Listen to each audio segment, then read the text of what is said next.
Hello friends, मैं सुरुचि BPSC Gurukul 1 में आपका स्वागत करती हूँ।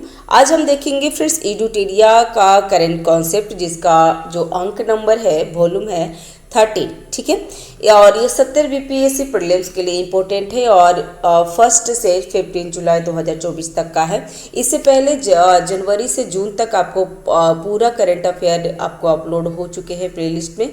और उसमें ना फ्रेंड्स, जो हमें स्टूडेंट लोग के लिए पेपर पढ़ना काफ़ी ज़रूरी होता है, लेकिन हम लोग नहीं पढ़ पाते हैं, या फिर पढ़ते भी हैं तो हमें अंदाज़ा नहीं होता है कि क्या इम्पोर्टेंट है, क्या पढ़ना चाहिए, क्या छोड़ना चाहिए। तो अभी जो 68 और 69 जो बीपीएससी में जो पैटर्न चेंज किया है करंट अफेयर पूछने का, उसके अकॉर्डिंग अब सारे जितने भी क्लासेस हैं ना करंट अफेयर, अब डिटेल्स में बनाना स्टार्ट कर दिए हैं, जिसमें पेपर का निचोड़ भी रहता है और जो हिस्ट्री से भी ऐड कर दिया गया है, ताकि कहीं से भी क्वेश्चन पूछे तो छूट नहीं छूटे। ठीक है, तो चलिए आज हम देखेंगे एडुटेरिया करंट कॉन्सेप्ट का जो पेपर का निचोड़ की। ठीक है, और इसमें पेपर का निचोड़ जैसे कि लिया जाता है कहाँ से स्रोत है, तो बिजनेस स्टैंडर्ड, पीआईबी या फिर द हिंदू, हिंदुस्तान टाइम्स, ऐसे करके लिया जाता है। ठीक है, और ये ना 2 वॉल्यूम में आएगा फ्रेंड्स। एक में आपका पेपर का निचोड़ मतलब करंट कॉन्सेप्ट करके आएगा, और सेकेंड वीडियो में आपको राष्ट्रीय, अंतर्राष्ट्रीय, बिहार स्पेशल और विविध आएगा। फ्रेंड्स 2 वीडियो रहेंगे। ठीक है, क्योंकि एक वीडियो बहुत लंबा हो जाता है, ये टोटल 21 पेज का है पीडीएफ, तो एक वीडियो में कवर करना आसान नहीं है, और अगर मैं कर भी देती हूँ तो आपके लिए मुश्किल हो जाएगा। ठीक है, तो चलिए स्टार्ट करते हैं फ्रेंड्स। इससे पहले एडुटेरिया का जुनून टेस्ट सीरीज, आधार टेस्ट सीरीज हमारा अपलोड हो चुका है प्लेलिस्ट पे, और परफेक्शन का टेस्ट सीरीज और करंट अफेयर साथ ही साथ 90 डेज प्लान भी अपलोड हो रहे हैं। तो चलिए वहाँ पर भी जा करके आप देख सकते हो। टेस्ट सीरीज में मैं 4 से 5 क्लासेस का टेस्ट सीरीज लेके चल रही हूँ, जैसे कि आज एडुटेरिया का, परफेक्शन का, परम आईएएस, खान ग्लोबल स्टडी और इम्तिहान इत्यादि का लेके मैं चल रही हूँ करंट टेस्ट सीरीज। तो आप जा करके प्लेलिस्ट में आप देख सकते हैं, आपको सारे कुछ मिल जाएगा, और टेस्ट जहाँ से भी आपको मिले आप ज़रूर टेस्ट लगाएंगे। ठीक है, तो चलिए स्टार्ट करते हैं। पहला से कि आरबीआई का वित्तीय समावेशन सूचकांक, ये बिजनेस स्टैंडर्ड इसका स्रोत है। तो भारतीय रिजर्व बैंक आरबीआई के अनुसार वित्तीय समावेशन सूचकांक मार्च 2023 में 60.1 से बढ़कर मार्च 2024 में 64.2 हो गया है। ठीक है, वित्तीय समावेशन सूचकांक, तो यह सूचकांक पूरे भारत में वित्तीय समावेशन का स्थिति को मापता है। यह इंडेक्स वित्तीय समावेशन के विषय विभिन्न पहलुओं पर सूचना को 0 से 100 तक के एकल मान में प्रदर्शित करता है, जहां 0 पूर्ण वित्तीय बहिष्कार तथा 100 पूर्ण वित्तीय समावेशन को दर्शाता है। ठीक है, और थोड़ी सी मुझे कोल्ड हो चुकी है फ्रेंड्स, तो आवाज़ में थोड़ा सा डिफरेंस आ रहा होगा। ठीक है, एफ आई इंडेक्स में 3 प्रमुख पैरामीटर होते हैं। इसमें कौन कौन से पैरामीटर हैं फ्रेंड्स? तो पहुंच में 35%, उपयोग में 45% और गुणवत्ता में 20% है। यह सूचकांक बिना किसी आधार वर्ष के निर्मित किया गया है, जिससे यह वित्तीय समावेशन की दिशा में चल रहे प्रयासों का व्यापक माप है। ठीक है, माफ कीजिएगा फ्रेंड्स। जम्मू कश्मीर उपराज्यपाल की प्रशासनिक शक्तियों में वृद्धि, द हिंदू इसका स्रोत है। तो हाल ही में केंद्रीय गृह मंत्री ने जम्मू कश्मीर पुनर्गठन अधिनियम 2019 की धारा 55 के तहत संशोधित नियमों को अधिसूचित किया है। इसके तहत जम्मू कश्मीर राज्यपाल की प्रशासनिक भूमिका वृद्धि की गई है। ठीक है, अब जम्मू कश्मीर उपराज्यपाल के पास दिल्ली के उपराज्यपाल के समान ही शक्ति प्राप्त होगी। तो बस इतना ध्यान रखिए, और उसके बाद कुछ खास नहीं है। प्रमुख संशोधन, तो प्रशासनिक सचिव और अखिल भारतीय सेवाओं के अधिकारियों के स्थानांतरण के प्रस्ताव को मुख्य सचिव के माध्यम से उपराज्यपाल को भेजे जाएंगे, और उसमें खास नहीं है फ्रेंड्स। नेक्स्ट है, नीति आयोग ने सतत विकास लक्ष्य एसडीजी भारत सूचकांक 2023-24 जारी किए हैं, और इसका जो स्रोत है पीआईबी है फ्रेंड्स, तो इसके देख लेंगे। तो हाल ही में नीति आयोग ने वर्ष 2023-24 के लिए अपना नवीन सतत विकास लक्ष्य एसडीजी भारत सूचकांक जारी किया है। तो कौन जारी करता है फ्रेंड्स एसडीजी? तो नीति आयोग, तो ये ध्यान रखिएगा। ठीक है, एसडीजी इंडिया इंडेक्स प्रत्येक राज्य और केंद्र शासित प्रदेश के लिए 16 एसडीजी लक्ष्यवार स्कोर की गणना करता है। एसडीजी इंडिया इंडेक्स के चौथे संस्करण की मुख्य विशेषता क्या है? तो ये कौन सी संस्करण है फ्रेंड्स? तो ये चौथे संस्करण है। और ये जारी करता है कौन? तो थोड़ा सी मैं हाईलाइट कर देती हूँ, नीति आयोग जारी करता है एसडीजी। ठीक है, तो मुख्य विशेषताएं देख लेते हैं। तो समग्र स्कोर में सुधार, तो भारत का समग्र स्कोर 2018 में 57 से बढ़कर 2020-21 में 66 और 23-24 में 71 हो गया है।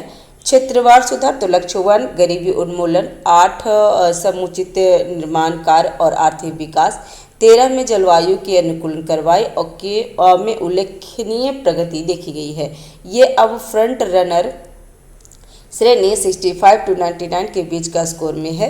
राज्य और केंद्र शासित प्रदेश के परिणाम, तो राज्यों के लिए स्कोर 57 to 79 के बीच है, जबकि केंद्र शासित प्रदेशों में स्कोर 65 to 77 के बीच में है। राज्यों में उत्तराखंड और केरल, ये ध्यान रखेंगे फ्रेंड्स, राज्यों में उत्तराखंड और केरल 79 स्कोर के साथ शीर्ष स्थान पे है। तो ये ध्यान रखेंगे, इसलिए पूछ सकता है कि एसडीजी में शीर्ष स्थान पे कौन है? तो उत्तराखंड और केरल साथ ही साथ में है फ्रेंड्स शीर्ष स्थान पे। वहीं बिहार 57 कितना? तो बिहार 57 स्कोर के साथ सबसे निचले पायदान पे है। तो ये हमारे लिए बहुत बुरी खबर है फ्रेंड्स, और हमेशा बिहार पीछे ही रहता है इस मामले में। समग्र वृद्धि, तो एसडीजी इंडिया इंडेक्स 23-24 सभी राज्यों के समग्र स्कोर में वृद्धि को दर्शाता है। शीर्ष स्थान पे कौन कौन है? तो उत्तराखंड जो 79 स्कोर है उनका, केरल भी 79 जो साथ शीर्ष स्थान पे है। उसके बाद तमिलनाडु 78 स्कोर के साथ, और गोवा 77, हिमाचल प्रदेश भी 77 है। ठीक है, तो हिमाचल प्रदेश और गोवा का भी सेम स्कोर है फ्रेंड्स। खराब प्रदर्शन, तो खराब प्रदर्शन में भी देख लेंगे, क्योंकि अच्छा प्रदर्शन के साथ साथ खराब प्रदर्शन भी देखना होता है। तो बिहार सबसे कम स्थान, सबसे पीछे है, जो 57 स्कोर है उसका। झारखंड 62 स्कोर के साथ सेकेंड नंबर पीछे है, और नागालैंड एंड मेघालय 63% के साथ निचले स्थान पे है फ्रेंड्स, ध्यान रखिएगा। शीर्ष केंद्र शासित प्रदेश में कौन है? तो चंडीगढ़ है, ये ध्यान रखिएगा, 77 स्कोर लिया है। नोट में है, तो एसडीजी इंडिया इंडेक्स 2023-24 सांख्यिकी एवं कार्यक्रम कार्यान्वयन मंत्रालय मोस्पी के राष्ट्रीय संकेत की संरचना से जुड़ी 113 संकेतों पर सभी राज्यों और केंद्र शासित प्रदेश की राष्ट्रीय प्रगति को मापता और ट्रैक करता है। सतत विकास से लक्ष्य भारत सूचकांक भारत की प्रगति को मापने के लिए एक महत्वपूर्ण मील का पत्थर है और आगे की यात्रा में चर्चाओं, विचार विमर्श और निर्णय को आगे बढ़ाने में मदद करेगा। नेक्स्ट है विश्व जनसंख्या संभावना रिपोर्ट 2024। तो इसका स्रोत है द हिंदू। हाल ही में संयुक्त राष्ट्र की आर्थिक एवं सामाजिक मामलों के विभाग ने विश्व जनसंख्या संभावना रिपोर्ट जारी किया है। मुख्य बिंदु क्या है इसकी? तो वैश्विक संदर्भ में क्या क्या है, तो 11 जुलाई को जारी विश्व जनसंख्या संभावना 2024 रिपोर्ट में कहा गया है कि आने वाला 50 से 60 वर्षों में विश्व की जनसंख्या में वृद्धि रहने की उम्मीद है। वर्ष 2080, ध्यान रखेंगे फ्रेंड्स, वर्ष 2080 के दशक के मध्य में लगभग 10.3 बिलियन जनसंख्या के उच्चतम शिखर पर पहुंच जाएगी। वहीं 2024 में 8.2 बिलियन जनसंख्या होगी। ठीक है, शिखर पर पहुंचने के बाद वैश्विक जनसंख्या में धीरे धीरे गिरावट शुरू होने का अनुमान है, जो सदी के अंत तक 10.2 बिलियन जनसंख्या तक गिर सकती है। जन्म के समय जीवन प्रत्याशा 2024 में कितना है फ्रेंड्स? तो ये ध्यान रखेंगे 73.3 वर्ष तक पहुंच गई है। तो ये जन्म प्रत्याशा भी पूछता है, तो ये ध्यान रखेंगे कितना हो गया है जन्म के समय, तो 73.3 वर्ष हो गया है। भारतीय संदर्भ के बारे में पढ़ लेते तो अनुमान है कि 2024 में भारत की जनसंख्या 1.45 अरब होगी। जो हम लोग क्या किए हैं, तो हम लोग वर्ल्ड में सबसे नंबर फर्स्ट पे आ गए हैं जनसंख्या में। पहले चीन था और अभी हम लोग आ चुके हैं फ्रेंड्स। नेक्स्ट है 2060 के दशक के प्रारंभ में भारत की जनसंख्या 1.7 अरब हो जाएगी। इसके बाद 12% की कमी आएगी। इस सदी में भारत विश्व का सबसे अधिक जनसंख्या वाला देश बनकर रहेगा। ठीक है, बना रहेगा, अभी ही बन गया है तो उस टाइम तक भी बना रहेगा। नेक्स्ट है प्रोजेक्ट परी। प्रोजेक्ट परी मतलब पब्लिक आर्ट ऑफ इंडिया, इसका स्रोत है PIB। तो भारत सरकार के सांस्कृतिक मंत्रालय ने 21 से 31 जुलाई 2024 को नई दिल्ली में आयोजित होने वाले विश्व धरोहर समिति की बैठक, तो नई दिल्ली में क्या हो रहा है, तो विश्व धरोहर की समिति का बैठक हो रहा है नई दिल्ली में फ्रेंड्स। और कितना, तो 46वें सत्र के अवसर पर प्रोजेक्ट परी भारत की सार्वजनिक कला की शुरुआत की है। तो ये ध्यान रखेंगे फ्रेंड्स। और उद्देश्य क्या है तो इसका, तो प्रोजेक्ट परी का उद्देश्य दिल्ली के सौंदर्य और सांस्कृतिक दृष्टिकोण को ऊपर उठाने के लिए एक मंच प्रदान करना है। साथ ही साथ राष्ट्रीय राजधानी की समृद्धि ऐतिहासिक विरासत में भव्यता को जोड़ना है। तो यहाँ इतना बस ध्यान रखिएगा फ्रेंड्स कि इसमें जो विश्व धरोहर समिति की बैठक जो नई दिल्ली में होगी और कौन से कर्म के होंगे, तो ये 46वें सत्र के अवसर पर होगा। और इसके में प्रोजेक्ट परी का जो अनावरण किया, मतलब शुरुआत किया गया है, और प्रोजेक्ट परी का फुल फॉर्म भारत की सार्वजनिक कला की शुरुआत की है। तो ध्यान रखेंगे इसका।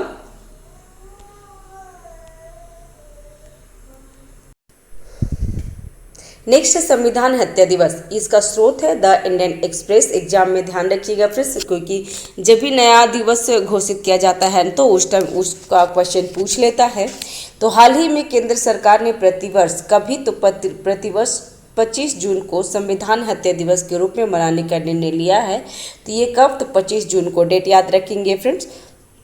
संविधान हत्या दिवस के रूप में मनाने की निर्णय लिया है। 25 जून 1975 को 1975 को तत्कालीन प्रधानमंत्री इंदिरा गांधी ने राष्ट्रीय आपातकाल लागू किए थे। तो इसके बारे में ध्यान रखेंगे।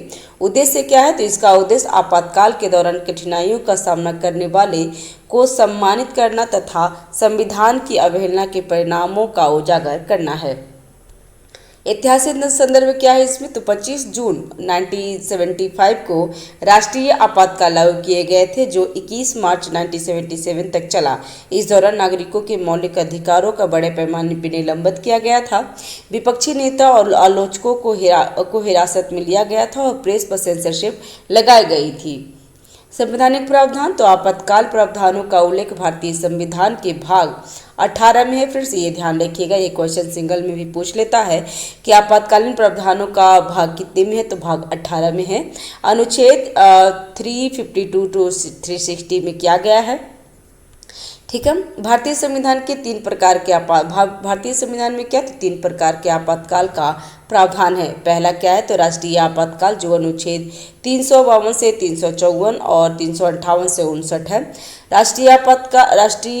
राष्ट्रपति शासन, तो राष्ट्रपति शासन होता है 355, 56 और 57, जिसमें 356 इंपॉर्टेंट है। और वित्तीय आपात 360 है। तो ध्यान रखिएगा, ये तीनों है। ठीक है,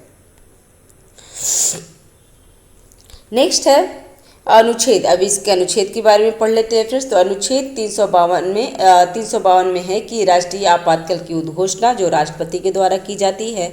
और अनुच्छेद 353 में है राष्ट्रीय आपातकाल की घोषणा का प्रभाव। 354 में राष्ट्रीय आपातकाल के दौरान राजस्व वितरण से संबंधित प्रावधान का अनुप्रयोग। 355 में है बाह्य आक्रमण और आंतरिक अशांति से राज्यों की रक्षा करना संघ का कर्तव्य है। और 356 में है राज्यों के संवैधानिक तंत्र की विफलता की स्थिति में प्रावधान है। अनुच्छेद 357 में अनुच्छेद 356 के तहत जारी उद्घोषणा के तहत विधायी शक्तियों का प्रयोग। अनुच्छेद 358 में है आपातकाल के दौरान अनुच्छेद 19 के प्रावधानों का निलंबन, जो 58 में है फ्रेंड्स। और अनुच्छेद 59 में आपातकाल के दौरान भाग 3 में मौलिक अधिकार होता है, उसका द्वारा प्रदत्त अधिकारों को परिवर्तन या निलंबन किया जाता है। लेकिन इसमें 20 और 21 निलंबन नहीं होता है। फिर तो ये भी ध्यान रखिएगा। अनुच्छेद 360 वित्तीय आपातकाल के संबंध में प्रावधान है और अभी हमारे देश में कभी भी वित्तीय आपातकाल नहीं लगा है, तो ये भी ध्यान दीजिएगा। और भारत में अब तक 3 बार आपातकाल की घोषणा की गई है जो राष्ट्रीय आपातकाल है, तो ये भी ध्यान रखेंगे। ठीक है, नेक्स्ट है संपूर्णता अभियान, तो इसका स्रोत है पीआईबी। तो नीति आयोग, कौन सा? नीति आयोग द्वारा 4 जुलाई से 30 सितंबर तक चलने वाले 3 महीने का अभियान संपूर्णता अभियान की शुरुआत की गई है। उद्देश्य क्या है? तो संपूर्णता अभियान का उद्देश्य आकांक्षी जिला कार्यक्रम और आकांक्षी ब्लॉक कार्यक्रम के तहत 112 आकांक्षी जिलों और 500 आकांक्षी ब्लॉकों में पहचाने गए संकेतों में प्रत्येक संतृप्ति प्राप्त करना है। फ्रेंड्स, चैनल पे अगर नए हैं तो चैनल को सब्सक्राइब कर लीजिएगा, जो कि बिल्कुल फ्री है। सब्सक्राइब करके बेल आइकन दबा दीजिए ताकि जो भी मैं वीडियो डालूँ सबसे पहले आपको नोटिफिकेशन मिल जाए। और फ्रेंड्स, लाइक करिए, शेयर कीजिए। अगर मेरे वीडियो से थोड़ा भी आपको हेल्प मिल रहा है तो ज़रूर सब्सक्राइब करें, दोस्तों के साथ शेयर करें। ठीक है, और हमारा टेलीग्राम चैनल है, वहाँ पर भी आप ज्वाइन हो सकते हैं। ठीक है, नेक्स्ट, लद्दाख ने पूर्ण कार्यात्मक साक्षरता हासिल की है, तो इसका स्रोत है पीआईबी। तो लद्दाख उल्लास नव भारत साक्षरता कार्यक्रम के तहत पूर्ण कार्यात्मक साक्षरता हासिल करने वाला यह पहली प्रशासनिक इकाई बन गई है।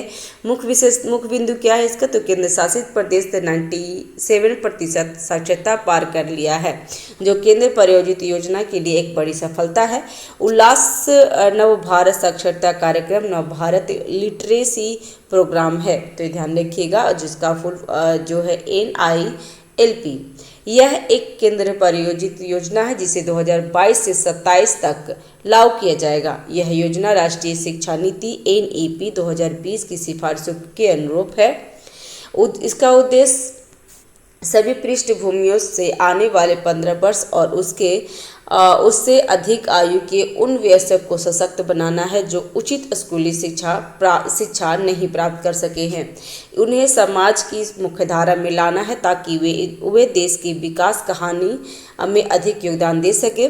इसमें 5 प्रमुख घटक शामिल है। इसमें क्या क्या? तो आधारभूत साक्षरता और संख्यात्मकता, महत्वपूर्ण जीवन कौशल, बुनियादी शिक्षा, व्यवसायिक कौशल और सतत शिक्षा है।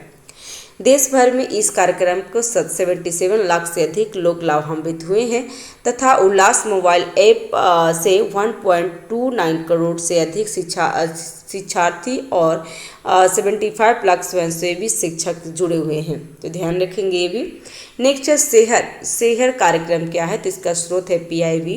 तो हाल ही में महिला उद्यमिता मंच WEP और ट्रांस यूनियन सिविल ने भारत में महिला उद्यमियों को सशक्त बनाने के उद्देश्य से एक शिक्षा कार्यक्रम सेहर का शुभारंभ किए हैं। तो ये क्या है फ्रेंड्स? तो इस शिक्षा कार्यक्रम है और सेहर है, शिक्षा कार्यक्रम सेहर नाम है। और कौन किया है? तो महिला उद्यमिता मंच WEF ने किए हैं और साथ ही साथ ट्रांस यूनियन सिविल मिलकर किए हैं। मुख्य बिंदु क्या है? तो इस कार्यक्रम का उद्देश्य भारत में महिला उद्यमियों को वित्तीय साक्षरता और व्यावसायिक कौशल से सशक्त बनाना है। यह वित्त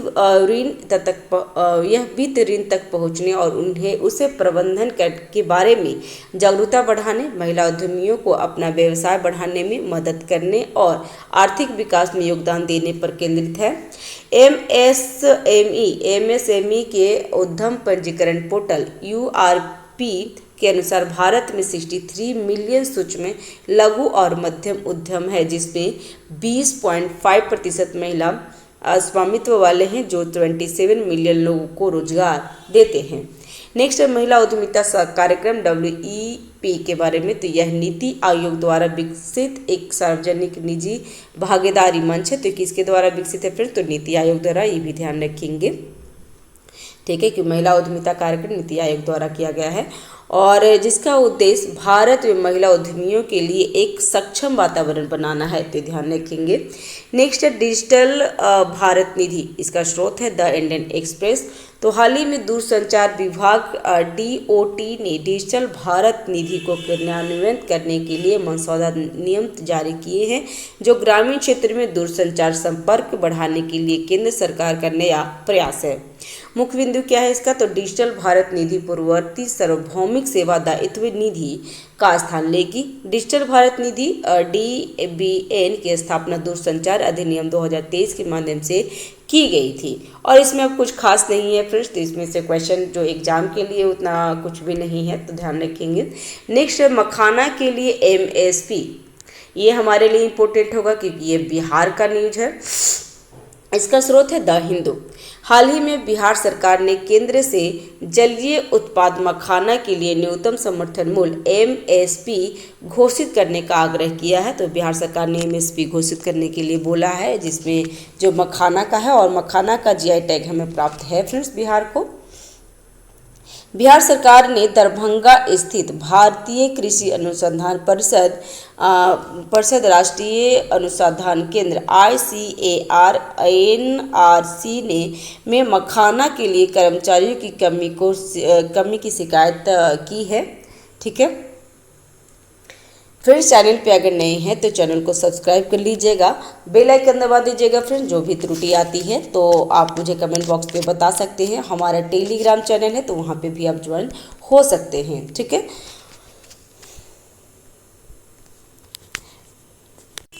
ठीक है। और मखाना के बारे में, तो वर्ष 2022 में बिहार के मिथिला मखाना को GI टैग प्रदान कर दिया गया है। तो मिथिला मखाना को GI टैग मिल गया है। और कब मिला था? तो वर्ष 2022 में। बिहार देश का लगभग 85% मखाना उत्पादित करता है। मखाना को फॉक्सनाइट्स यूरियल फोरेक्स लोटस सीड्स फूल मखाना के नाम से भी जाना जाता है। न्यूनतम समर्थन मूल्य, तो वर्तमान में केंद्र सरकार ने 23 फसलों के लिए MSP निर्धारित करती है। MSP का निर्णय सरकार द्वारा कृषि लागत एवं मूल्य आयोग CSP की सिफारिश के आधार पर लिया जाता है। तो ध्यान रखिएगा, अभी MSP हमारे सिर्फ 23 फसलों पर ही दिया जाता है। नेक्स्ट है क्वांटम विज्ञान और प्रौद्योगिकी का अंतर्राष्ट्रीय वर्ष। ये स्रोत है PIB। तो हाल ही में संयुक्त राष्ट्र ने वर्ष 2025 को क्वांटम विज्ञान और प्रौद्योगिकी को अंतर्राष्ट्रीय वर्ष के रूप में घोषित किया है। ये ध्यान रखेंगे फ्रेंड्स, कभी तो 2025 को संयुक्त राष्ट्र ने क्वांटम विज्ञान और प्रौद्योगिकी को अंतर्राष्ट्रीय वर्ष के रूप में घोषित किया है। ठीक है, और यह घोषणा मई 2023 में मैक्सिको द्वारा, कहा तो मैक्सिको द्वारा प्रस्तुत प्रस्ताव के परिणाम है। उद्देश्य क्या है इसका? तो भविष्य के नवाचार और आर्थिक विकास के प्रमुख चालक के रूप में क्वांटम विज्ञान और प्रौद्योगिकी की बढ़ती मान्यता को प्रतिबिंबित करता है। वर्ष 2025 क्वांटम मैकेनिक के प्रारंभिक विकास के 100 वर्ष की मान्यता दे दिया है। 100 वर्षों का मान्यता दे दिया है, तो ये भी ध्यान रखेंगे। क्वांटम प्रौद्योगिकी के बारे में जान लेते हैं। तो क्वांटम प्रौद्योगिकी परमाणुओं और प्राथमिक कणों के पैमाने पर मौलिक कणों की प्रकृति का वर्णन करने के लिए क्वांटम यांत्रिकी के सिद्धांतों का उपयोग करती है।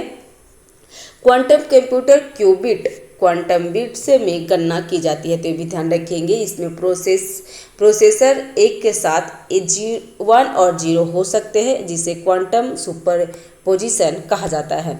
वर्ष 2025 को संयुक्त राष्ट्र ने निम्नलिखित विषयों के लिए अंतर्राष्ट्रीय वर्ष घोषित किया है।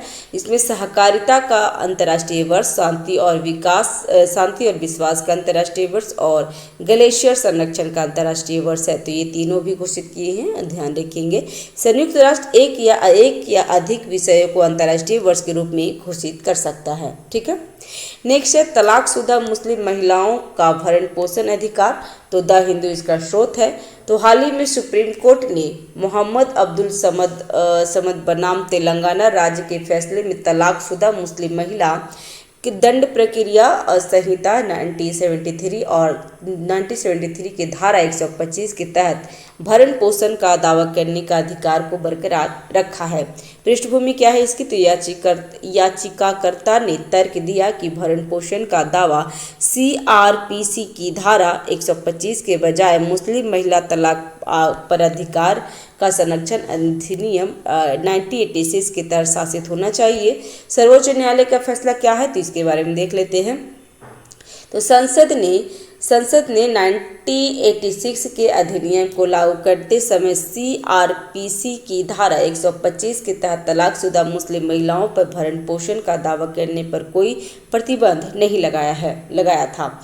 यह विकल्प मुस्लिम महिलाओं के पास है कि वह सीआरपीसी की धारा 125 या 1986 अधिनियम के तहत भरण पोषण के लिए आवेदन करें। 3 तलाक जैसे अवैध तरीकों से तलाकशुदा मुस्लिम महिलाओं भी सीआरपीसी की धारा 125 के तहत भरण पोषण की हकदार है। इस पर महत्व क्या है तो समानता। तो यह निर्णय समानता और गैर भेदभाव सुनिश्चित करने के लिए न्यायालय की प्रतिबद्धता को रेखांकित करता है। वित्तीय स्वतंत्रता। तो जिन महिलाओं के पास स्वतंत्र आय का साधन नहीं है उसके लिए यह निर्णय वित्तीय सशक्तिकरण के ख्याल में से महत्वपूर्ण है। ठीक है। नेक्स्ट है फ्रेंड्स निर्माण योजना। तो इसका पीआईबी का स्रोत है। तो हाल ही में केंद्रीय कौशल एवं खान मंत्री द्वारा कोल इंडिया लिमिटेड CIL की CSR योजना निर्माण पोर्टल का शुभारंभ किया है। तो ये ध्यान रखिएगा, निर्माण पोर्टल किसने लॉन्च किया है फ्रेंड्स, तो केंद्रीय कोयला एवं खान मंत्री द्वारा। और CSR योजना निर्माण पोर्टल का शुभारंभ किए हैं। तो ये ध्यान रखिएगा फ्रेंड्स, इंपॉर्टेंट है क्योंकि ये जब हम लोग यूपीएससी और बीपीएससी का प्रिपरेशन कर रहे थे, यूपीएससी के लिए है क्योंकि बहुत सारे मतलब स्टूडेंट है कि वो सरवाइव नहीं कर पाते हैं मेंस या बड़ी बड़ी क्लास में क्लास नहीं ले सकते हैं। तो अभी उनके लिए सरकार ने 1 लाख रुपये का प्रावधान किए हैं। तो ध्यान रखिएगा। इस योजना का उद्देश्य क्या है तो यूपीएससी प्रारंभिक परीक्षा उत्तीर्ण अभ्यर्थी को 1 लाख रुपये की सहायता प्रदान करना है जिनकी वार्षिक पारिवारिक आय 8 लाख रुपये से कम हो, जो अनुसूचित जाति, अनुसूचित जनजाति, महिला या तृतीय लिंग से संबंधित है।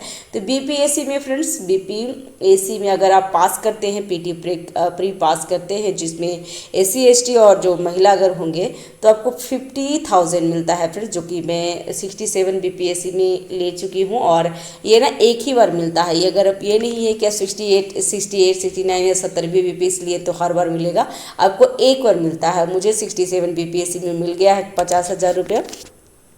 तो आप यूपीएससी या बीपीएससी निकाल करके 50,000 1 लाख रुपये आप मेंस तैयारी के लिए आपको मिल जाएगा। तो ध्यान रखिएगा। यह योजना प्रधानमंत्री के मिशन कर्मयोगी विजन के रूप में होगा। ठीक है। संपूर्ण आवेदक प्रक्रिया एक समर्पित पोर्टल के माध्यम से होती है। कोल इंडिया लिमिटेड CIL भारत सरकार के स्वामित्व वाली महारत्न कंपनी है। तो ये ध्यान रखिए कि यूपीएससी के प्रारंभिक परीक्षा के लिए जो देने है ना, वो जो निर्माण योजना है वो केंद्रीय कोयला एवं खान मंत्री के द्वारा हुआ है। अगर ये नहीं सोचेगा कि एजुकेशन मंत्रालय ने किया है तो ये ध्यान रखिएगा, ये थोड़ा सा कन्फ्यूजन क्रिएट कर सकता है। रुद्रम 1 मिसाइल जो इकोनॉमिक्स टाइम्स है, तो ये ना रिपीट किया है फ्रेंड्स, इससे पहले जो वीडियो है ना उसमें ये चीज़ डाल दिया गया है। तो ध्यान रखिएगा, इसको अभी दोबारा रिपीट करने की ज़रूरी नहीं है क्योंकि ये लगातार 2 से 3 वीडियो में आ चुका है। नेक्स्ट, ईरान के नए राष्ट्रपति। तो इसका स्रोत है द हिंदू। तो हाल ही में ईरान के राष्ट्रपति पद के चुनाव में सुधारवादी उम्मीदवार मसूद पेजिशियन ने, ध्यान रखेंगे फ्रेंड्स, पेजिशियन ने कट्टरपंथी सईदी जलीली को पराजित किया है। तो ये ध्यान रखेंगे, बस इतना काफ़ी है हमारे लिए। और वहाँ के राष्ट्रपति है क्या है उनका, तो उनका है बस नाम मुद्दा याद रखिएगा। नेक्स्ट है सेरोगेट के लिए मातृत्व अवकाश, ये है द इंडियन एक्सप्रेस। तो हाल ही में केंद्र सरकार ने सेरोगेसी के माध्यम से बच्चे पैदा करने वाले महिला सरकारी कर्मचारियों को मातृत्व अवकाश का लाभ देने के लिए केंद्रीय सिविल सेवा अवकाश नियम 1972 में महत्वपूर्ण संशोधन किए हैं। अधिसूचित संशोधित नियमों का प्रावधान क्या क्या है, तो सरकारी महिला कर्मचारी को सेरोगेसी के माध्यम से बच्चे होने की स्थिति में 180 दिन का मातृत्व अवकाश देने की अनुमति है और कमिश्निंग पिता को 15 दिनों को पितृत्व अवकाश दिया जाएगा फ्रेंड्स। तो ये ध्यान रखिए, बस इतना काफ़ी है और हमारे लिए अवकाश खास कुछ इम्पोर्टेंट इसमें नहीं है। नेक्स्ट है प्रोजेक्ट नेक्सस। नेक्सस क्या है? तो द इंडियन एक्सप्रेस। तो भारतीय reserve bank RBI project nexus में शामिल हो गया है, जो एक अंतर्राष्ट्रीय बहुपक्षीय पहल है जिसका उद्देश्य घरेलू त्वरित भुगतान प्रणाली एफपीएस को आपस में जोड़कर तत्काल सीमा पार भुगतान को सक्षम बनाना है। आरबीआई ने बैंक फॉर इंटरनेशनल सेटलमेंट और association of south east Asian nation ASEAN के 4 केंद्रीय बैंक के साथ प्रोजेक्ट नेक्सस के लिए समझौता किया है। आगे चलकर इस प्लेटफॉर्म को और अधिक देशों तक बढ़ाया जा सकता है, तो ये ध्यान रखेंगे। प्रोजेक्ट नेक्सस क्या है फ्रेंड्स, इसके बारे में जान लेते हैं। तो प्रोजेक्ट नेक्सस की संकल्पना bank for international settlement BIS के इनोवेशन हब द्वारा की गई है। यह घरेलू त्वरित भुगतान प्रणालियों IPS को आपस में जोड़कर तत्काल सीमा पार खुदरा भुगतान को सक्षम करने के लिए एक बहुपक्षीय अंतर्राष्ट्रीय पहल है। इससे सीमा पार भुगतान सुचारू हो जाएगा, जिससे लेन देन 60 सेकेंड के भीतर पूरा हो जाएगा। यह प्लेटफॉर्म नेटवर्क में अन्य देशों से जुड़ने के लिए नेक्सस को एक ही कनेक्शन प्रदान करने की प्रक्रिया को सरल बनाता है। महत्व क्या है इसका? तो प्रोजेक्ट नेक्सस को घरेलू त्वरित भुगतान प्रणाली IPS के बीच कनेक्टिविटी को मानकीकृत करने के लिए डिजाइन किया गया है। यह मानकीकरण भुगतान प्रणाली संचालकों के लिए प्रक्रिया को सरल बनाता है। यह वैश्विक वित्तीय संकटों और आर्थिक चुनौतियों के लिए समन्वित प्रक्रिया के लिए एक मंच प्रदान करता है। यह प्रणाली भुगतान भेजने और प्राप्त करने के लिए लगभग शून्य लागत प्रदान करती है, तो ध्यान रखेंगे फ्रेंड्स। नेक्स्ट है, भारत ने जीवों की पहली व्यापक सूची तैयार की है। द इंडियन एक्सप्रेस इसका स्रोत है। तो भारत ने अपने संपूर्ण जीव जंतु की एक सूची तैयार की है। इसमें 1,04,561 प्रजाति शामिल है। ऐसा करने वाला भारत विश्व का पहला देश बन गया है, तो ध्यान रखेंगे फ्रेंड्स। नेक्स्ट है ग्लोबल इंडिया AI शिखर सम्मेलन 2024। इसका जो स्रोत है PIB है। तो हाल ही में 2 दिवसीय वैश्विक भारत AI शिखर सम्मेलन 2024 का आयोजन नई दिल्ली में संपन्न हुआ है। तो फ्रेंड्स, मैं क्या कर रही हूँ ना, जो इम्पोर्टेंट है वो जो एग्जाम में पूछ सकता है वो चीज़ मैं बता रही हूँ, और जो इम्पोर्टेंट नहीं है ऐसे ही उसको पेज भर दिया गया है उसको मैं स्किप कर दे रही हूँ फ्रेंड्स, ठीक है। और ये मैं इसका PDF मैं आपको प्रोवाइड करा दूंगी टेलीग्राम चैनल पे, तो आप उसको डिटेल्स में भी देख सकते हैं। डिटेल्स में उतना डिटेल्स में ज़रूरी है फ्रेंड्स, लेकिन इतना भी डिटेल्स ज़रूरी नहीं है कि एक एक लाइन को याद किया जाए, क्योंकि इतना भी डिटेल्स सही नहीं है। तो जो सही है, जो इम्पोर्टेंट है वो मैं पहले बता दे रही हूँ, और जो नहीं है उसको थोड़ी सी स्किप कर दे रही हूँ। अगर आपको पूरा पढ़ना है तो अब मैं PDF आपको प्रोवाइड कर दूँगी, तो आप वहाँ पे आराम से पढ़ सकते हैं, ठीक है। तो इसमें नई दिल्ली में हुई है ग्लोबल इंडिया AI शिखर सम्मेलन 2024, तो ये ध्यान रखेंगे। यह शिखर सम्मेलन 2000 वैश्विक AI विशेषज्ञ, नीति निर्माता, AI व्यवसायी, उद्योग, स्टार्टअप और शिक्षाविद शामिल हुए हैं, तो ध्यान रखेंगे। इस समिट में कंप्यूटर क्षमता, आधारभूत model, data set, application development, भविष्य के कौशल, स्टार्टअप फाइनेंसिंग और सुरक्षित AI जैसे क्षेत्र में AI विकास को आगे बढ़ाने पर ध्यान केंद्रित किया गया है, जो AI की मिशन के 7 प्रमुख स्तंभ हैं, तो ध्यान रखेंगे। नेक्स्ट है 12,000 वैश्विक AI विशेषज्ञों और चिकित्सकों तथा 50 देशों के प्रतिनिधियों ने शिखर सम्मेलन में भाग लिए हैं। भारत ने AI को लोकतांत्रिक बनाने और इसे सभी के लिए सुलभ बनाने की वकालत की है। वैश्विक दक्षिण देशों ने वैश्विक AI मंच पर उन्हें आवाज़ देने और वैश्विक उत्तर के साथ अंतर को पाटने में भारत की भूमिका को स्वीकार किया है और उसकी सराहना की है। OECD और GPAI ने नई दिल्ली में AI पर एक नई एकीकृत साझेदारी की घोषणा की है, तो ध्यान रखेंगे। आर्टिफिशियल इंटेलिजेंस पर वैश्विक भागीदारी, तो GPAI के बारे में जान लेते हैं। तो GPAI 29 सदस्यों के साथ एक बहुहितकारी पहल है जिसका उद्देश्य एआई से संबंधित प्राथमिकताओं पर अत्याधुनिक शोध और अनुप्रयुक्त गतिविधियों का समर्थन करके एआई पर सिद्धांत और व्यवहार के बीच खाई को पाटना है। वर्ष 2024 में जीपीएआई का प्रमुख अध्यक्ष रहा है। तो भारत क्या है, तो भारत 2024 में जीपीएआई का प्रमुख अध्यक्ष रहा है। जीपीआई का फुल फॉर्म है आर्टिफिशियल इंटेलिजेंस पर वैश्विक भागीदारी, जो भारत बना है फिर 2024 में, तो ये भी ध्यान रख सकते हैं, इम्पोर्टेंट हो जाएगा।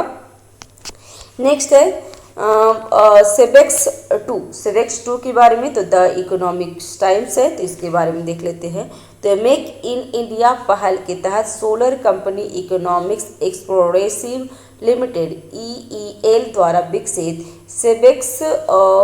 सेवेक्स 2 एक अत्याधुनिक विस्फोटक फॉर्मुलेशन है और यह वैश्विक स्तर पर सबसे शक्तिशाली गैर परमाणु विस्फोटकों में से एक है। तो ध्यान रखेंगे फ्रेंड्स, सेवेक्स 2 मान ट्रोलुइन TNT से 2.01 गुना अधिक घातक है। तो ये ध्यान रखेंगे। इसकी मुख्य विशेषताएं क्या क्या है, तो यह विस्फोटक उच्च पिघलने वाला विस्फोटक HMX संरचना का उपयोग करता है, जो वारहेड, हवाई बम, तोपखाने के गोले और अन्य युद्ध सामग्री की घातकता को काफ़ी हद तक बढ़ा देता है। इसका मूल्यांकन, परीक्षण और प्रमाणन भारतीय नौसेना द्वारा रक्षा निर्यात संवर्धन योजना के अंतर्गत किया गया है।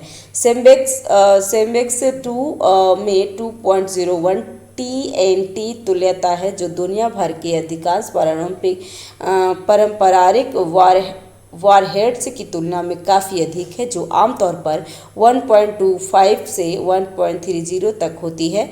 ब्रह्मोस्त्र वारहेड की TNT तुल्य लगभग 1.5 है। तो ध्यान रखेंगे फ्रेंड्स, ठीक है। नेक्स्ट है और इसके बाद इसका महत्व क्या क्या है, तो सैन्य क्षमता, तो सेवेक्स 2 हथियारों और गोला बारूद की क्षमता और दक्षता को बढ़ाएगा, जिससे पर्याप्त सैन्य लाभ मिलेगा। रक्षा उद्योग में, तो सेवेक्स 2 की बढ़ती हुई मारक क्षमता और दक्षता की महत्वपूर्ण निर्यात संभावनाएं पैदा हो सकती है, जिससे वैश्विक स्तर पर भारत की रक्षा उद्योग को बढ़ावा मिलेगा। सुरक्षा में सुधार क्या है, तो इससे सेवेक्स 4 जैसे असंवेदनशील हथियारों के विकास से भंडारण, परिवहन और संचालन के दौरान सुरक्षा में सुधार होगा तथा दुर्घटनाओं का जोखिम कम होगा। तो ध्यान रखें। नेक्स्ट है प्रोजेक्ट 76 क्या है, तो इसका PIV स्रोत है फ्रेंड्स। तो रक्षा अनुसंधान एवं विकास संगठन DRDO ने प्रोजेक्ट 76 के अंतर्गत स्वदेशी पारंपरिक पनडुब्बी के डिजाइन एवं विकास पर प्रारंभिक अध्ययन शुरू किया है। तो ये ध्यान रखेंगे। DRDO ने प्रोजेक्ट 76 स्टार्ट किया है, जिसमें स्वदेशी पारंपरिक पनडुब्बियों के डिजाइन एवं विकास को प्रारंभ अध्ययन शुरू किया है। तो इसके बारे में ध्यान रखेंगे। मुख्य बिंदु क्या है, तो प्रोजेक्ट 76 के अंतर्गत भारतीय नौसेना का युद्धपोत डिजाइन ब्यूरो देश की पहली स्वदेशी पारंपरिक डीजल इलेक्ट्रिक पनडुब्बी के डिजाइन और विकास का काम कर रहा है। यह पारंपरिक पनडुब्बी बनाने के लिए उन्नत प्रौद्योगिकी पोत ATB परियोजना का एक और चरण होगा, जिसके अंतर्गत अरिहंत श्रृंखला की परमाणु बैलिस्टिक मिसाइल पनडुब्बियों का निर्माण किया जा रहा है और परमाणु ऊर्जा चलित पनडुब्बियों के निर्माण के लिए एक अन्य परियोजना पर अभी काम चल रहा है। प्रोजेक्ट 76 के अंतर्गत पर्याप्त स्वदेशी सामग्री होगी, जिसमें हथियार, मिसाइल, युद्ध प्रबंधन प्रणाली, सोनार संचालन, इलेक्ट्रॉनिक युद्ध सूट, मस्तूल और पेरिस्कोप शामिल है। भारतीय नौसेना प्रोजेक्ट 76 के तहत 12 पनडुब्बियों बनाना चाहती है। तो ये ध्यान रखेंगे। और प्रोजेक्ट 76 किसका है फ्रेंड्स, तो DRDO का, ये भी ध्यान रखेंगे, ऐसा ही पूछ देगा। परियोजना में लगभग 70 to 80% स्वदेशी सामग्री होगी। यह परियोजना प्रोजेक्ट 75 फ्रांस और प्रोजेक्ट 75I जर्मनी स्पेन की उत्तराधिकारी होगी और उनकी शिक्षा और सर्वोत्तम प्रौद्योगिकी का उपयोग करेगी। तो ये ध्यान रखिएगा। इसका उद्देश्य प्रसिद्ध सिंधु कोश श्रेणी की पनडुब्बी का स्थान लेना है तथा 3000 टन की मजबूत श्रेणी की पनडुब्बी को बनाए रखना है। प्रोटोटाइप का निर्माण 2028 तक शुरू होने की उम्मीद है। तो ये ध्यान रखेंगे। नेक्स्ट है 24वां SCO शिखर सम्मेलन। ये कहाँ हुआ है, तो इसका स्रोत है द इंडियन एक्सप्रेस। तो SCO राष्ट्र अध्यक्ष परिषद की 24वीं बैठक SCO शिखर सम्मेलन 4 जुलाई 2024 को कजाकिस्तान की अध्यक्ष में अस्थाना में आयोजित किया गया है। तो ये SCO का बैठक 2024 का SCO का बैठक कहाँ हुआ है फ्रेंड्स, तो कजाकिस्तान में।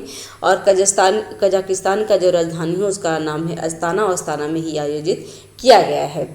SCO शिखर सम्मेलन 2024। तो नया सदस्य कौन बन गए, तो बेलारूस SCO का 10वां सदस्य देश बन गया है। तो ये ध्यान रखिएगा, बस इम्पोर्टेंट हो जाएगा, क्योंकि 9वां सदस्य ईरान बना है और 10वां सदस्य बेलारूस बन गया है। तो ये ध्यान रखिएगा। तो बेलारूस SCO का 10वां सदस्य बन गया है। अस्थाना घोषणा। तो अस्थाना में 24वीं SCO शिखर सम्मेलन में अस्थाना घोषणा को अपनाया गया है तथा ऊर्जा, सुरक्षा, व्यापार, वित्त और सूचना सुरक्षा पर 25 रणनीति समझौते को मंजूरी दी गई है। 2025 से 27 के बीच आतंकवाद, अलगाववाद और उग्रवाद का मुकाबला करने के लिए सहयोग कार्यक्रम।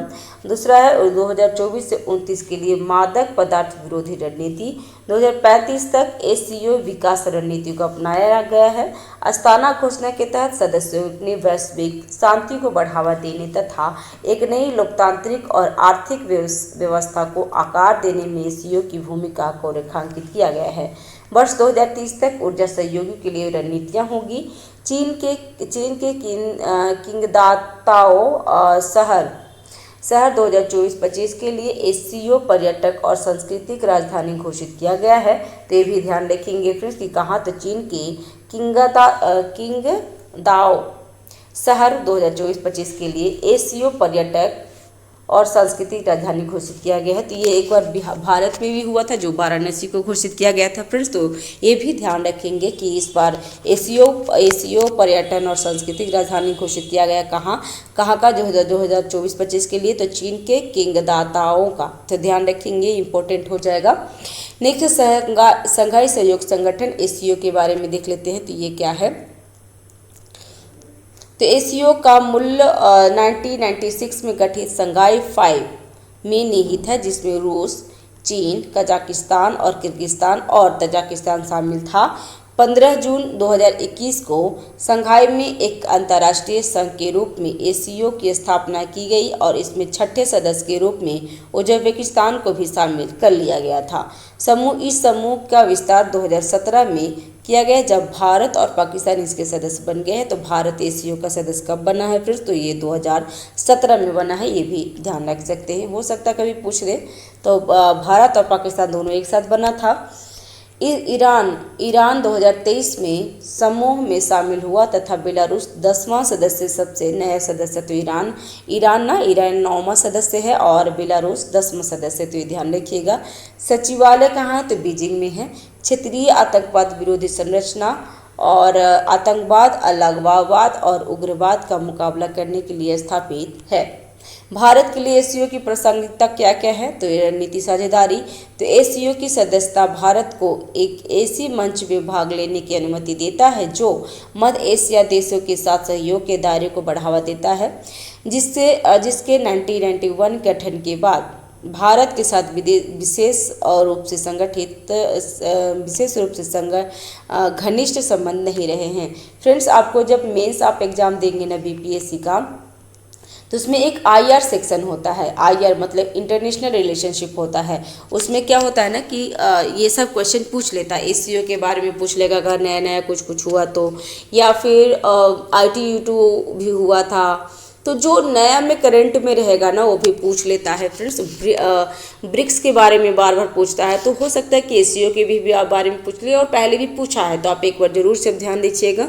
जब भी आप मेंस लिखिएगा ना तो ये सब पॉइंट को जरूर आप बनाइएगा और ऐसे ना ग्राफ बना करके पहले ऐसे ऐसे ऐसे करके पॉइंट दे दीजिए, उसके बाद पॉइंट को डिटेल्स में लिख दीजिएगा तो आपको ज़्यादा मार्क्स मिल जाता है। तो ध्यान रखिएगा।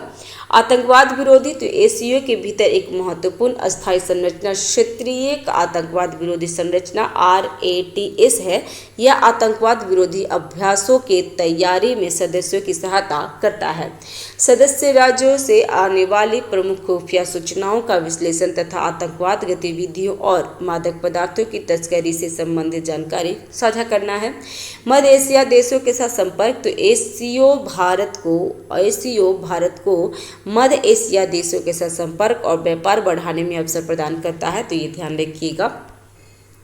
मध्य एशिया ऊर्जा संसाधनों से समृद्ध है और एसीओ सदस्य देशों के साथ भारत की भागीदारी से ऊर्जा आपूर्ति की सुरक्षित करने तथा ऊर्जा स्रोत में विविधता लाने में मदद मिल सकती है। अगर मीन्स में अगर ये आ जाएगा ना तो आप इससे पॉइंट निकाल सकते हैं। नेक्स्ट है संबंधों में सामंजस्य क्या है, तो एसीओ में भारत की उपस्थिति उसे चीन और रूस जैसे प्रमुख शक्तियों के साथ अपने संबंधों को संतुलन करने में सक्षम बनाती है। अंतर्राष्ट्रीय उत्तर दक्षिण परिवहन गलियारा जैसी परियोजना एसीओ ढांचे के भीतर बढ़े हुए सहयोग से लाभान्वित हो सकती है। प्रासंगिकता क्या है, तो वैश्विक आबादी का 40%, वैश्विक जीडीपी का लगभग 30%। ऐसे ना जब ये एग्जाम में आएगा तो ये भी पॉइंट बना सकते हैं ऐसे करके, तो आपको काफ़ी हेल्प हो जाएगा फ्रेंड्स। क्योंकि इस तरीके से ना पहले विजन आईएएस का मैगजीन आता है 365, तो उसको हम लोग पढ़ते थे और अभी इस पे भी डिटेल्स में आएंगे तो आप डिटेल्स में पढ़ सकते हैं। ठीक है, जो चीज़ इंपॉर्टेंट है मैं फ्रेंड्स उसका मैं पूरा करवाई हूँ, देख लीजिए। क्या शिक्षा को पुनः राज्य सूची में लाया जाना चाहिए? द हिंदू एक्सप्रेस का स्रोत है, तो इसके बारे में पढ़ लेते हैं। तो नीट यूजीसी परीक्षा ग्रेस मार्क्स दिए जाने वाले पेपर जो लीक होने के आरोप और अन्य अनियमितताओं को लेकर विवाद में घिरी हुई है। इसके बाद ही कुछ आलोचकों द्वारा शिक्षा को पुनः राज्य सूची में लाने की वकालत की गई है। पृष्ठभूमि क्या है, तो ब्रिटिश शासन के दौरान भारत सरकार अधिनियम 1935 ने भारतीय रणनीति में पहली बार संघीय ढांचे का निर्माण किया है। तो ये भी ध्यान रखिएगा कि संघीय ढांचे का निर्माण कहाँ से लिया गया है, तो भारत सरकार अधिनियम 1935 से लिया गया है। शिक्षा जो एक महत्वपूर्ण सार्वजनिक वस्तु है उसे प्रांतीय सूची में रखा गया। स्वतंत्रता के बाद यह भी जारी रहा और शक्तियों के वितरण के तहत शिक्षा को राज्य सूची की हिस्सा बना दिया गया था। हालांकि आपातकाल के दौरान संविधान में संशोधन के लिए सिफारिशों देने हेतु स्वर्ण सिंह समिति का गठन किया गया था। तो स्वर्ण सिंह समिति जो 42वें संविधान संशोधन हुआ था ना उसके अध्यक्ष थे, मतलब स्वर्ण सिंह समिति के द्वारा ही हुआ था। इस समिति की सिफारिश में से यह भी थी कि शिक्षा को समवर्ती सूची में रखा जाए ताकि इस विषय पर अखिल भारतीय नीतियाँ विकसित की जा सकती है। तो शिक्षा को समवर्ती सूची में कब डाला गया था, तो 42वें संविधान संशोधन द्वारा, और जो स्वर्ण सिंह समिति की सिफारिश पे हुई थी। इसे 42वें संविधान संशोधन 1976 के माध्यम से शिक्षा को राज्य सूची से समवर्ती सूची में स्थानांतरित करके लागू किया गया था। तो फ्रेंड्स ये ध्यान रखिएगा। नेक्स्ट समवर्ती सूची में शिक्षा को शामिल करने के पक्ष में तर्क क्या क्या थे, तो एक समान शिक्षा नीति, तो अखिल भारतीय स्तर पर एक समान शिक्षा नीति लागू किया जाना, शिक्षा में सुधार, तो मानकों में सुधार तथा केंद्र और राज्यों के बीच तालमेल शामिल है। नेक्स्ट भ्रष्टाचार, तो समवर्ती सूची में शिक्षा को रखने के लिए राज्यों में पर्याप्त भ्रष्टाचार के साथ साथ व्यावसायिकता के अभाव का मुद्दा भी शामिल है। नेक्स्ट है राज्य सूची में शामिल करने के पक्ष में तर्क क्या था राज्य सूची में, तो अव्यवहारिक, देश की विशाल विविधता को देखते हुए सबके लिए समान शिक्षा वाला दृष्टिकोण न तो व्यवहार है और न ही वांछनीय है। नेक्स्ट है शिक्षा पर बजट 2022 में शिक्षा मंत्रालय द्वारा तैयार शिक्षा पर बजटीय व्यय का विश्लेषण रिपोर्ट के अनुसार देश में शिक्षा विभागों का कुल राजस्व का 76.25 लाख करोड़ जो 2022 से 21 के अनुमानित है 21-22 के अनुमानित है, जिसमें 15% केंद्र द्वारा खर्च किया जाता है, जबकि 85% राज्यों द्वारा खर्च किया जाता है। वर्तमान परीक्षा पत्र पर लीक होना तो नीट तथा एनटीए से जुड़े हालिया मुद्दों ने स्पष्ट कर दिया है कि केंद्रीकरण में शिक्षा में व्यापक भ्रष्टाचार को समाप्त नहीं किया जा सकता। ठीक है, नेक्स्ट है 3 आपराधिक कानून, इसके बारे में पढ़ लेते हैं। तो इसका स्रोत है द हिंदू। तो 1 जुलाई 2024 से 3 नए आपराधिक कानून भारतीय न्याय संहिता, भारतीय नागरिक सुरक्षा संहिता और भारतीय साक्ष्य अधिनियम प्रभावी हो गए हैं, जो औपनिवेशिक युग के भारतीय दंड संहिता आईपीसी, दंड प्रक्रिया सीआरपीसी और भारतीय साक्ष्य अधिनियम का स्थान ले लिया है। तो ध्यान रखेंगे इसका मुख्य बिंदु क्या है फ्रेंड्स, ये एग्जाम के लिए इंपॉर्टेंट होगा, मेंस के लिए भी। ठीक है, तो भारतीय न्याय संहिता बीएनएस में क्या है, तो बीएनएस 163 वर्ष पुराने भारतीय दंड संहिता आईपीसी की जगह लेगा, जिसमें 511 के स्थान पर 358 खंड ही होंगे। तो ये ध्यान रखिएगा, ये मॉक टेस्ट में आ चुका है, जो टेस्ट सीरीज हम लगाते हैं ना उसमें ये आ चुका है फ्रेंड्स, ध्यान रखिएगा। इसमें 21 नए अपराध जोड़े गए हैं तथा 41 अपराधों में सजा की अवधि बढ़ा दी गई है। 25 अपराधों में अनिवार्य न्यूनतम सजा शुरू की गई है और तथा 19 धाराएं निरस्त की गई है। तो ये ध्यान रखिएगा फ्रेंड्स। ये ना कथन कारण जो आता है ना कि कथन कारण, या फिर इसमें तीन अगर ए बी और सी करके ऑप्शन दे देगा, बोलेगा कि कौन सा गलत है या कौन सा सही है, तो इसमें 1-2 का चेंज कर देगा। उसमें पूछा था एक टेस्ट में कि जो आईपीसी में जर्नलिस्ट में क्या था, कितना स्थान था, तो 511 से कम कर दिया गया, ज़्यादा कर दिया है तो कम कर दिया गया, क्योंकि 511 पहले था, अभी 358 है। तो इस तरीके से क्वेश्चन पूछ लेगा, आप ध्यान रखिएगा फ्रेंड्स। और टेस्ट आप जहाँ से भी मिले आप जरूर टेस्ट लगाएंगे फ्रेंड्स। नेक्स्ट है भारतीय नागरिक सुरक्षा संहिता, तो बीएनएसएस दंड प्रक्रिया संहिता जो 1973 की जगह लेगा, इसमें 531 धाराएं होंगे। तो ये ध्यान रखेंगे। इसमें मजिस्ट्रेट द्वारा जुर्माना लगाने की शक्ति बढ़ी है। अपराध से अर्जित आय को जब्त और कुर्की करने के प्रक्रिया को शामिल किया गया है। 3 से 7 साल, कितना 3 से 7 साल से कम सजा वाले अपराधियों में प्रारंभिक जांच होगी। गंभीर अपराध की जांच डीएसपी स्तर के अधिकारी करेंगे।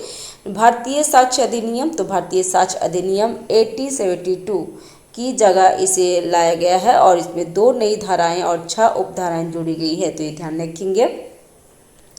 नेक्स्ट है इलेक्ट्रॉनिक रूप से प्राप्त बयान साक्ष्य की परिभाषा में शामिल किया गया है।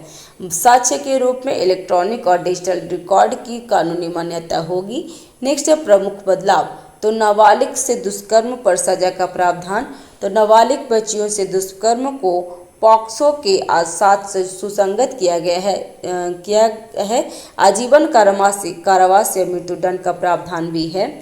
सामूहिक दुष्कर्म में 20 वर्ष की सजा या आजीवन कारावास का प्रावधान किया गया है। तो ये ध्यान रखेंगे। पुलिस स्टेशन में जाने में से छूट, तो महिला और 15 साल से कम उम्र का व्यक्ति, 60 वर्ष से अधिक उम्र का व्यक्ति जो गंभीर रोग से ग्रसित है, दिव्यांग है, उसे पुलिस स्टेशन जाने से छूट मिलेगी। उसे पुलिस की मदद पर घर पर ही मदद मिल जाएगा। तो ध्यान रखेंगे फ्रेंड्स। नेक्स्ट आतंकवाद, देश की एकता को क्षति पहुंचाने पर मृत्युदंड, आजीवन कारावास का प्रावधान है, जिसमें पेरोल मुहैया नहीं करवाया जाएगा। तो ये ध्यान रखिएगा, आतंकवाद पर पेरोल नहीं दिया जाता है। नेक्स्ट है मॉब लिंचिंग, तो मॉब लिंचिंग में दोष सिद्ध होने पर आरोपी को मृत्युदंड की सजा हो सकती है। तो ये भी ध्यान रखिएगा, बहुत ही कड़क न्यूज है, मतलब कड़ा सजा है। Zero FIR. तो पीड़ित अब किसी भी पुलिस थाने में जाकर जीरो एफआईआर दर्ज करा सकता है। शिकायत को 24 घंटे के भीतर संबंधित थाने में स्थानांतरित करना होगा। हिरासत अवधि तो BNSS के तहत हिरासत अवधि 15 दिन से लेकर 60 दिन या 90 दिन तक हो सकते हैं। नेक्स्ट समस्याएं इसकी क्या क्या हो जाएगी। तो पुलिस आपको मेंस पे अगर लिखना होगा ना तो उसकी सकारात्मक नकारात्मक दोनों पक्ष लिखना होता है। समस्याएं और चुनौतियां सारे कुछ लिखने होते हैं, तो ये भी सब ध्यान रखेंगे फ्रेंड्स। तो समस्याएं क्या है, तो पुलिस को अधिक सशक्त बनाना, तो कुछ नए प्रावधान विशेषकर पुलिस हिरासत से संबंधित प्रावधान पुलिस को अत्यधिक शक्ति प्रदान करती है जिसमें नागरिकों को नुकसान होगा। नेक्स्ट है कानूनों का क्षेत्रीय भाषा में अनुवाद। तो नए कानूनों के लिए अंग्रेजी नाम न होकर क्षेत्रीय भाषा में अनुवाद में देरी। भ्रम की स्थिति, तो वर्तमान विशेष आतंकवाद विरोधी कानून के अतिरिक्त साधारण दंड विधि में आतंकवाद को अपराध के रूप में शामिल करने से भ्रम की स्थिति उत्पन्न होना स्वाभाविक है। नेक्स्ट है व्यापक चर्चा की कमी। तो इन कानूनों पर विधानमंडल में पूरी तरह से बहस नहीं हुई, भले ही संसद की एक स्थायी समिति ने मसौदे पर विचार किया और कुछ बदलावों की सिफारिश की, किंतु नागरिक समाज के साथ व्यापक रूप से चर्चा से नहीं की है, तो ये ध्यान रखिएगा। नेक्स्ट है फ्रेंड्स राष्ट्रीय घटनाक्रम। तो अभी हम लोग नेक्स्ट वीडियो ले लेंगे जिसमें राष्ट्रीय घटनाक्रम होगा, अंतर्राष्ट्रीय, बिहार स्पेशल और विविध मिल जाएंगे, तो एक वीडियो और आएगा फ्रेंड्स। तो थैंक्स फॉर वॉचिंग। चैनल पे अगर नए हैं तो चैनल को सब्सक्राइब कर लीजिएगा, बेल आइकन दबा दीजिएगा ताकि जो भी मैं वीडियो डालूं सबसे पहले आपको नोटिफिकेशन मिल जाए। ठीक है, तो thanks for watching, have a nice day, keep watching, keep learning, thank you.